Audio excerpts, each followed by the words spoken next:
ഇന്ന് നിങ്ങളെ ഇൻട്രൊഡ്യൂസ് ചെയ്യാൻ പോകുന്നത് ക്രോംപ്ടന്റെ എയർ കൂളറിനെ പറ്റിയിട്ടാണ്. ഒരു എയർ കൂളർ കൊണ്ട് നിങ്ങൾക്ക് എന്തെങ്കിലും ഗുണമുണ്ടോന്നാണ് ഈ ഒരു വീഡിയോ കൂടെ നിങ്ങളെ മനസ്സിലാക്കി തരാമാണ്. അപ്പൊ നമ്മുടെ ചാനൽ ആദ്യമായിട്ടാണ് കാണുന്നുണ്ടെങ്കിൽ ചാനൽ സബ്സ്ക്രൈബ് ചെയ്യുക. അപ്പൊ നമുക്ക് വീഡിയോയിലേക്ക് കിടക്കാം. പുതിയതായിട്ട് ഒരു എയർ കൂളർ വാങ്ങി ഉപയോഗിക്കാൻ പ്ലാൻ ഉണ്ടോ? അങ്ങനെയാണെങ്കിൽ വാങ്ങരുതെന്നാണ് ഞാൻ നിങ്ങളോട് പറയുള്ളൂ. കൂളറിനെ സംബന്ധിച്ച് യാതൊരു പെർഫോമൻസും, അതായത് റൂമിനെ തണുപ്പിക്കാത്ത ഒരു പ്രൊഡക്റ്റ് ആണ് എയർ കൂളർ എന്ന് പറയുന്നത്. നിങ്ങൾ എയർ കൂളറൊക്കെ വാങ്ങാൻ ചെല്ലുമ്പോൾ ചിലപ്പോൾ നല്ല എ സി ഷോറൂമിലാണ് നിങ്ങൾ എയർ കൂളർ വാങ്ങാൻ നോക്കണേ. അവിടെ ഇത് ഓൺ ചെയ്യുന്ന സമയത്ത് ആ ഒരു എ സിയുടെ തണവ് ഇതിനുള്ളിൽ കൂടെ റീസൈക്കിൾ നടന്നുകൊണ്ടിരിക്കും. അപ്പൊ നിങ്ങൾക്ക് വിചാരിക്കും ഈ സാധനത്തിനുള്ളിൽ നിന്ന് നല്ല കൂളിംഗ് ഉണ്ടെന്ന്. ഇതൊരിക്കലും അല്ല. നിങ്ങളുടെ റൂമിലേക്ക് കൊണ്ട് ഉപയോഗിക്കുന്ന സമയത്ത് നിങ്ങളുടെ റൂമിൽ എ സി ഇല്ല, ഒരു നല്ല ചൂട് തന്നെയാണ്. ആ ചൂട് ഈ സാധനം വെച്ച് ഉപയോഗിക്കുമ്പോൾ ഒരു പെർഫോമൻസ് ആയിരിക്കും ചിലപ്പോൾ എയർ കൂളറിൽ നിന്ന് കിട്ടാം. ഇത് ക്രോംപ്ടൺ കമ്പനിയുടെ സൂപ്പർ ബ്രീസ് TAC 34 ലിറ്ററിന്റെ എയർ കൂളർ ആണ് വരുന്നത്.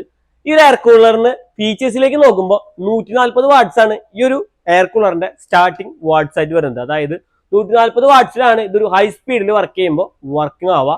എയർ കൂളറിൽ നമുക്ക് പൊതുവെ ഫാൻ ആയിട്ടും എയർ കൂളർ ആയിട്ടും ഉപയോഗിക്കാനായിട്ട് പറ്റും. അത് നമുക്ക് ഇതിന്റെ മുകളിൽ തന്നെ 2 ടൈപ്പുള്ള നോബുകളാണ് വരുന്നത്. ആദ്യത്തെ നോബ് എന്ന് പറയുന്നത് ഫാനിന്റെ പോലെ തന്നെ മീഡിയം, ഹൈ, ലോ 3 സ്പീഡുകളിൽ ഉപയോഗിക്കാൻ പറ്റുന്നതാണ്. സെക്കൻഡ് ഫംഗ്ഷനിലേക്ക് വരുമ്പോൾ ഒന്ന് ഇതിന്റെ സ്വിംഗ് ബട്ടൺ വരുന്നുണ്ട്. അതായത് നമുക്കിപ്പോ ഹൈ സ്പീഡിൽ നമ്മൾ ഉപയോഗിക്കുന്ന സമയത്ത് നമുക്ക് ഇതിന്റെ ഉള്ളിൽ വേണമെങ്കിൽ സ്വിംഗ് ചെയ്യിക്കാനായിട്ട് പറ്റും. അതിനുവേണ്ടി സ്വിംഗ് ബട്ടൺ വരുന്നുണ്ട്. ഇനി എയർ കൂളർ ആയിട്ട് നിങ്ങൾക്ക് ഉപയോഗിക്കണമെങ്കിൽ ഇതിന്റെ ഏറ്റവും മേലായിട്ട് ഒന്ന് ഐസ് ചാമ്പർ ഉണ്ട്, അല്ലെങ്കിൽ അതിന്റെ ബാക്ക് സൈഡിലായിട്ട് വെള്ളം ഒഴിക്കാനുള്ള ഓപ്ഷനിൽ കൊടുത്തിട്ടുണ്ട്.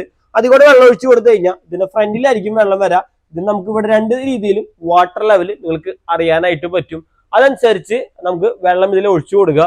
അതിനുശേഷം നമുക്ക് ഫാനിന്റെ ബട്ടണും പ്ലസ് നമുക്ക് എയർ കൂളറിൽ സ്വിംഗ് വിത്ത് പമ്പ് എന്ന് പറഞ്ഞ ഫംഗ്ഷനും സെലക്ട് ചെയ്യുക. ഇത് സെലക്ട് ചെയ്യുന്ന സമയത്ത് ഇതിന്റെ അടിയത്തെ ടാങ്കിൽ നിന്ന് വെള്ളം വലിച്ചെടുത്ത് ബാക്കിത്തെ ഫിൽറ്റർ ടോട്ടലി നനയ്ക്കും. അതിനുശേഷം പുറത്തുനിന്നുള്ള എയർ വലിച്ചെടുത്ത് ഈ ഒരു ഫാനിന്റെ ഉള്ളിൽ കൂടെ പുറത്തേക്ക് പോകുന്ന ഒരു പ്രോസസ്സ് മാത്രമാണ് ഈ എയർ കൂളറിൽ സംഭവിക്കുന്നുള്ളൂ.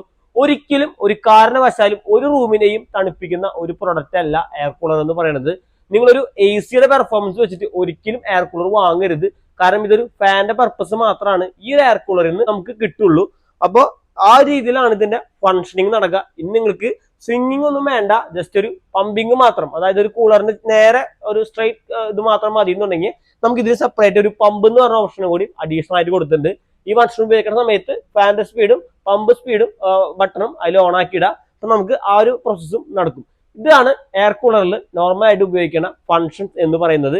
ഇനി നമുക്കിതിൽ ഉപയോഗിക്കുന്ന സമയത്ത് ശ്രദ്ധിക്കാനായിട്ട് ഇതിന്റെ മേലായിട്ട് ഐസ് ചാമ്പർ വരുന്നുണ്ട്. ഐസ് ചാമ്പറിൽ ഐസ് ക്യൂബ്സ് ഒക്കെ ഇട്ട് കൊടുക്കുകയാണെങ്കിൽ കുറച്ചും കൂടി തണുത്ത എഫക്റ്റ് നമുക്ക് കിട്ടും. പ്ലസ് തണുത്ത വെള്ളം ഒഴിച്ചു കൊടുക്കുകയാണെങ്കിൽ കുറച്ചും കൂടി ബെറ്റർ ആയിരിക്കും. ഇനി നിങ്ങൾക്ക് ഇത് കൂളർ വെക്കുന്ന ഭാഗത്ത് ജനലൊക്കെ ഓപ്പൺ ചെയ്തിട്ടാണെങ്കിൽ പുറത്തുനിന്നുള്ള എയർ കൂടി വലിച്ചെടുക്കും. അല്ലെങ്കിൽ ആ റൂമിലുള്ള ചൂട് തന്നെയാണ് വീണ്ടും ഇത് റീസൈക്കിൾ നടന്നുകൊണ്ടിരിക്കുക. അത്രയും ഒരു പെർഫോമൻസ് അപ്പൊ നമുക്ക് കിട്ടില്ല. അപ്പൊ നിങ്ങൾ കൂളർ ഉപയോഗിക്കുന്ന സമയത്താണെന്നുണ്ടെങ്കിൽ തണുത്ത വെള്ളം ഒഴിച്ചു കൊടുക്കുക, പ്ലസ് ഐസ് ക്യൂബ് ഇട്ട് വെക്കുക. പ്ലസ് നിങ്ങൾക്ക് ജനലൊക്കെ തുറന്നിട്ടാണെന്നുണ്ടെങ്കിൽ ബെറ്റർ ആയിട്ടുള്ള ഒരു കൂളറിന്റെ ഫംഗ്ഷൻ നമുക്ക് അവിടെ കിട്ടും. അല്ലെങ്കിൽ ആ ചൂടുകാറ്റ് തന്നെയാണ് ഇതിനുള്ളിൽ നിന്ന് പ്രോസസ് ചെയ്തുകൊണ്ടിരിക്കുകയുള്ളൂ. അപ്പൊ അത് വെക്കുന്നത് കൊണ്ട് യാതൊരു ബെനിഫിറ്റ് നിങ്ങൾക്ക് കിട്ടില്ല. ഒരു ടവർ ടൈപ്പിൽ ഒരു ഫാനിന്റെ പർപ്പസ് മാത്രമാണ് എനിക്ക് ഇതിൽ നിന്ന് നിങ്ങൾക്ക് പറയാൻ പറ്റുള്ളൂ. കാരണം ആ ഒരു പെർഫോമൻസ് മാത്രമാണ് എയർ കൂളറിൽ നിന്ന് കിട്ടുള്ളൂ. അപ്പൊ ഇനി പുതിയതായിട്ട് എയർ കൂളറൊക്കെ വാങ്ങാനായിട്ട് ഉദ്ദേശിക്കുന്നവരുണ്ടെങ്കിൽ ഇതാണ് കൂളറിനുള്ളിൽ നടക്കുന്ന നോർമൽ ഫംഗ്ഷൻ എന്ന് പറയുന്നത്. അപ്പൊ ആ ഒരു രീതിയിൽ എയർ കൂളർ വാങ്ങി ഉപയോഗിക്കാനായിട്ട് ശ്രദ്ധിക്കുക. പിന്നെ ഇത് ഉപയോഗിക്കുമ്പോൾ നമുക്ക് കൂടുതലും വളരെ ഇപ്പൊ ജനിച്ചു വീണ കുട്ടികളൊക്കെ ഉണ്ടെങ്കിൽ അവർക്കൊന്നും ഉപയോഗിക്കാതിരിക്കുക. കാരണം അവരുടെ ബോഡീനെ ഒരു കാരണവശാലും ഈ ഒരു എയർ കൂളറിന്റെ ഈർപ്പം നമുക്ക് പറ്റിയത് വരില്ല. പ്ലസ് നല്ല പ്രായമായിട്ടൊക്കെ ഉള്ളവരുണ്ടെങ്കിൽ അവർക്കും എയർ കൂളർ വാങ്ങി കൊടുക്കാതിരിക്കുക. കാരണം അവരുടെ ബോഡിയും ഈ കൂളറിന്റെ ഫംഗ്ഷൻ ഉപയോഗിക്കാതിരിക്കുന്നത് നല്ലത്. കാരണം ഈ ജലദോഷം പോലുള്ള രോഗങ്ങളൊക്കെ വരാൻ സാധ്യത വളരെ കൂടുതലാണ് ഈ കൂളർ ഉപയോഗിക്കുന്ന സമയത്ത്. ഇതിന്റെ ഗുണം പറയുകയാണെന്നുണ്ടെങ്കിൽ നമുക്ക് AC-ക്കൊക്കെ ഒരുപാട് കറണ്ട് ചാർജ് എടുക്കുമ്പോൾ ഇതിന് കറണ്ട് ചാർജ് എന്ന് പറയുന്നത് വളരെ കുറച്ച് മാത്രമാണ് എടുക്കുള്ളൂ. അത് ആ ഒരു ബെനിഫിറ്റ് മാത്രമാണ് എയർ കൂളറിന്റെ ഭാഗത്തുനിന്ന് നിങ്ങൾക്ക് കിട്ടുള്ളൂ.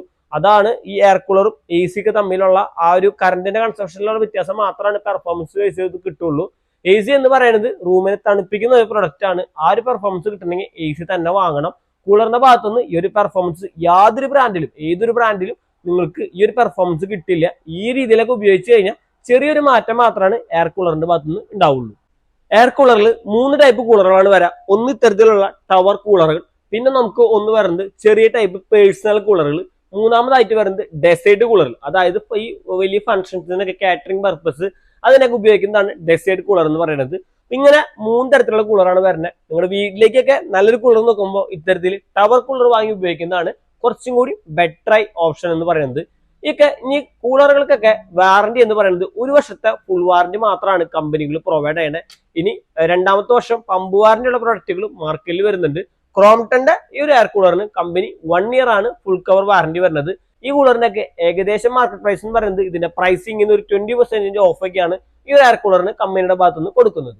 അപ്പോൾ ഇതുപോലുള്ള ഹോം അപ്ലയൻസ് റിലേറ്റഡ് ഉള്ള വീഡിയോസിന് കിട്ടാനായിട്ട് എന്റെ ചാനൽ മറക്കാതെ സബ്സ്ക്രൈബ് ചെയ്യാനും ഫോളോ ചെയ്യാനും മറക്കരുത്. അപ്പോൾ ഒരു അടുത്തൊരു നല്ല വീഡിയോയിലാണോ ആയിരിക്കും.